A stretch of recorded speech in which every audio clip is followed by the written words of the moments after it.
Hello. So in this video, we're going to talk about Tekle Hawariat's Fabula Yawreoch Commedia, or the Comedy of Animals. Now, I'm going to start by saying I may not be pronouncing that correctly, either Hawariat's name or Yawreoch Commedia, as is typically what I do when I'm not sure how to pronounce someone's name or the title of a work or something like that. I attempted to look it up on YouTube and find somebody who might actually know how to pronounce it properly saying it so that I could make sure that I was pronouncing it properly. Hawariat was a fairly important guy in late 19th and early 20th century Ethiopia, and so it seems like at least one person who made an English language video would have made one about him, but it doesn't really seem like it.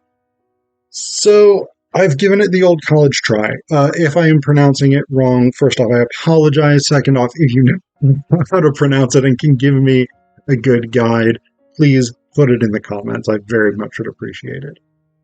But Fabula is possibly the earliest written play from Africa. It was written in 1913, and again, Hawariat is an Ethiopian. Based on the introductory material and brief biography, from ancient, indigenous, and modern plays from Africa and the diaspora, he was very well traveled. He had been to a number of different countries. He had served in the Russian military. He had been, I think, in Paris, in Italy. He had been in a number of different places. And he sort of absorbed these elements of European culture, including European theatrical styles. And he brought that back to Ethiopia, where, depending on who was in charge of Ethiopia at the time, he sometimes received a warm welcome with this. Who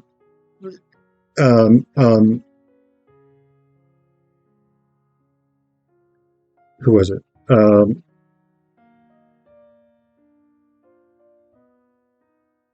There's Empress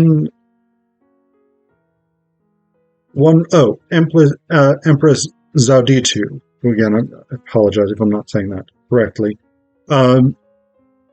She was not thrilled with this play, whereas Haile Selassie, when he became emperor, he was very interested in modernizing the Ethiopian theater.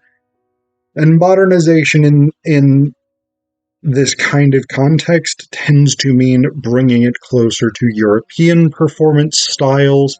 Hawariat, as I understand it, was a sort of an advocate of Japanization, I think is the term that Wikipedia uses. The Japanese, during this period, the late 19th century into the 20th century, were modernizing, which largely means sort of building an empire on the model of European empires through industrialization, military technological developments, etc., etc. And I think Hawariat was in a similar vein. That's what he really wanted for Ethiopia. Anyway, let's talk about Fabula. I'm just going to call it Fabula because I know that I'm pronouncing that word correctly. At least as it would traditionally be pronounced. Whether there's a different Ethiopian pronunciation that I'm totally fucking up, I don't know. But Fabula, it's quite short. It's a quite short play. There's really very little dramatic action to it. It is a fable in the sort of Aesopian sense, I guess. The primary characters are animals who have some kind of typical or stereotypical, perhaps, characteristic to them that they represent through the way that they engage with the other animals and with those around them. We primarily focus on a set of sheep who encounter a wolf, sheepdogs, a fox, crow. They encounter a goat who tells stories about rats, and a cat, and a debate between a fox and a hyena that is mediated by a monkey who's been appointed judge. And so it is very much, again, in this sort of very traditional Aesopian fables style. Or the other one that I would compare it to is a lot of Native American storytelling or First Nations Canadian storytelling, which often centers, particularly for Eastern woodland nations, tribes, and bands like the Haudenosaunee, often stories are sort of fable-based, and they come with a moral, right? They teach some sort of lesson through the behavior of the creatures.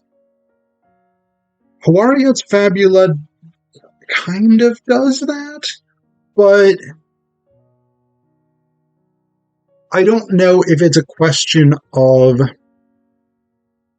I am so far divorced from late 19th, early 20th century Ethiopian political and socio-cultural concerns that I'm not getting a lot of the moral here, or if a decent portion of this is sort of almost non-moralistic, I guess. I'm not really sure. So there's a couple of things that definitely jumped out at me as having interesting political or socio-cultural implications. One of which is Act 1, Scene 2, in which a lamb who has been sort of abandoned by the flock of sheep who have fled while this lamb was still asleep, this lamb encounters a wolf. The lamb goes down to a watering hole to get some water before going off to try and find its mother. The wolf meets it at the watering hole, and essentially the wolf kind of makes an ethical case for himself being a kind of karmic victim of the universe. And actually he makes almost the argument that sheep, despite being very passive, despite having like no natural defenses, etc., are actually in a much better position within the world than the wolf, is, because sheep have humans to protect them. So he has this sort of lengthy argument that he makes to this lamb, basically to justify killing the lamb for food. So he says here, "You said you are an only son without a brother. Well, I've been harassed, and you know by who. Your many relatives and their cruel herdsmen setting free their dogs. I was chased by everyone. And when I met you here, just by the will of God, do not bore me saying, for justice I stand. Truth or falsehood, what do I benefit when left with hunger every day, every night? Why should you be worried when you are taken care of? God has made you lucky since you have become yourself. He has given you the grass and the leaves to be your daily food. But I think you are hurt, that you have been forced to bend your neck down grazing around. But you are safe from any accident. As a strong shield, you have men on your side. You don't need to work hard to gather your daily food. It is just my fate that I was born being cursed. Ignorant of heaven, ill-treated on earth, when God made me a wolf from my birth, he has done me injustice, limiting my food choice.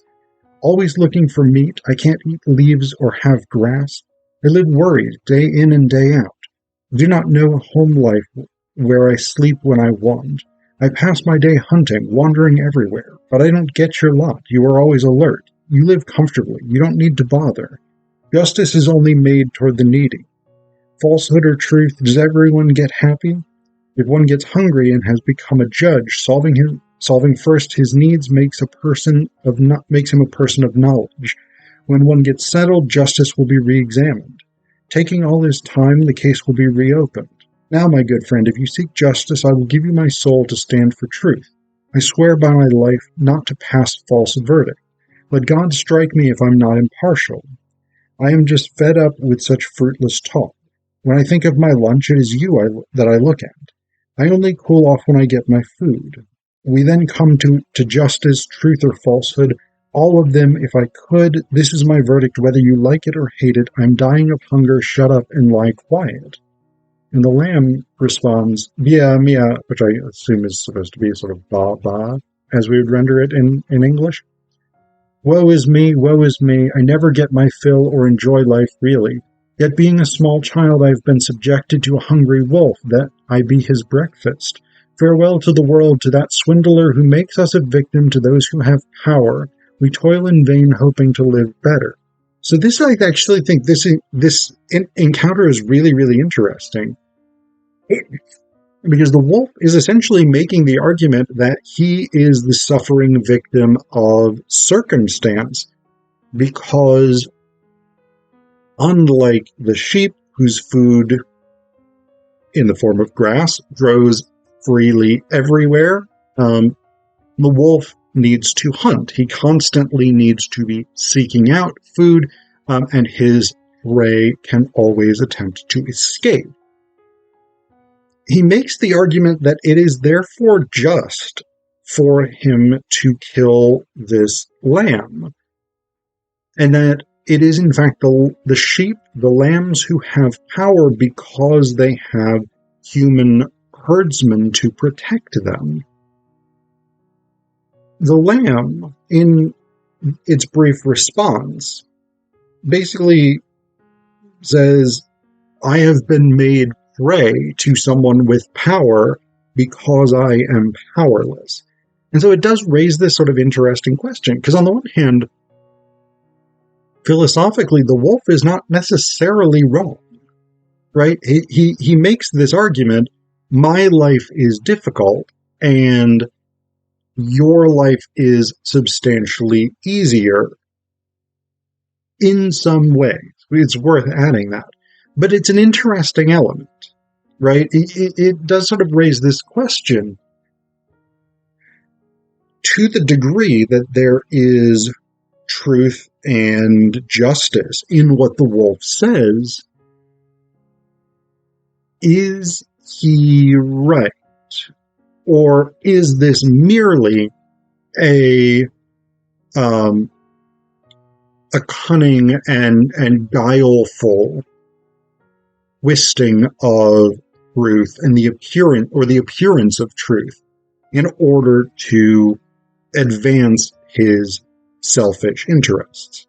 And I don't think Hawariat really comes down on one side or the other necessarily, but if we put this in discussion with the story told by the goat toward the end of the play, the goat tells these sheep this story in which a monkey is put in charge of judging between a fox and a hyena. And basically the monkey says, both of you are guilty. Both of you owe me. You both have to pay the court. And this is presented very clearly and pretty directly as a condemnation of judicial corruption in contemporary Ethiopia. But if we think about that in conversation with the earlier episode where the wolf attempts to justify killing this lamb, Hawariat seems much more to be taking the side of the powerless against those who would judge selfishly.